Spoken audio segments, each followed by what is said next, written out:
ഒരുപാട് സന്തോഷിക്കുന്നവരും ഒരുപാട് സംസാരിക്കുന്നവരും ജീവിതത്തിന്റെ അവസാനം വരെ ഈ അവസ്ഥയിൽ ജീവിതം സക്സസ് ആയി എന്ന് നിങ്ങൾ വിചാരിക്കരുത്.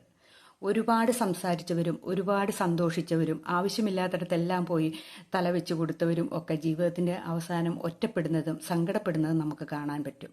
അതുകൊണ്ട് ജീവിതത്തിൽ എല്ലാവരും സന്തോഷിക്കുന്നത് കണ്ടിട്ട് നമ്മൾ ഓർക്കണം, എല്ലാവരും സക്സസ് ആണ്, എല്ലാവരും ജീവിതത്തെ സന്തോഷവാന്മാരായിട്ട് ഇരിക്കുന്നത് എന്ന് വിചാരിക്കാതെ ഇരിക്കുക. ജീവിതത്തിൽ സന്തോഷവും ഒക്കെ വരണമെങ്കിൽ നമ്മൾ കൺസിസ്റ്റൻസ് ആയിട്ട് ഓരോ കാര്യങ്ങൾ ചെയ്യാൻ ശ്രമിക്കുക. അതിലാണ് നമ്മൾ വിജയം. കൃത്യമായിട്ട് നമ്മുടെ കാര്യങ്ങൾ ഉത്തരവാദിത്തത്തോടെ ചെയ്തിട്ടുണ്ടെങ്കിൽ, അല്ലാണ്ട് മറ്റുള്ളവരുടെ കൂടെ കൂട്ടും കൂടി സന്തോഷിക്കാൻ നടന്നിട്ടും മറ്റുള്ളവരുടെ മുമ്പിലിരുന്ന് വായി തോന്നിയത് മുഴുവൻ പറഞ്ഞിട്ടും ഒന്നും ആരും ജീവിതത്തിൽ രക്ഷപ്പെട്ടിട്ടില്ല. അത് അപ്പോഴത്തെ ഇതിന് മാത്രം നമുക്ക് പറയാമെന്ന് മാത്രമേ ഉള്ളൂ.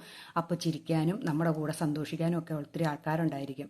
പിന്നീട് ഇവരാരെയും നമ്മൾ കാണുകയില്ല. അപ്പം നമ്മുടെ ജീവിതത്തിൽ നമുക്ക് സന്തോഷിക്കണമെങ്കിൽ നമ്മൾ നമ്മുടെ കാര്യങ്ങൾ തുടർച്ചയായിട്ട് എന്താണോ ലക്ഷ്യം അതിലേക്ക് പ്രവർത്തിക്കുക. അവിടെ നമ്മൾ എത്തിച്ചേരും. അല്ലാതെ വേറൊന്നുമില്ല ഇതിനൊരു മാർഗം കേട്ടോ. അപ്പോൾ ജീവിതത്തിൽ അവസാനം സന്തോഷിക്കണമെന്നുണ്ടെങ്കിൽ നമ്മുടെ ഉത്തരവാദിത്തങ്ങൾ നമ്മൾ ചെയ്തിരിക്കുക.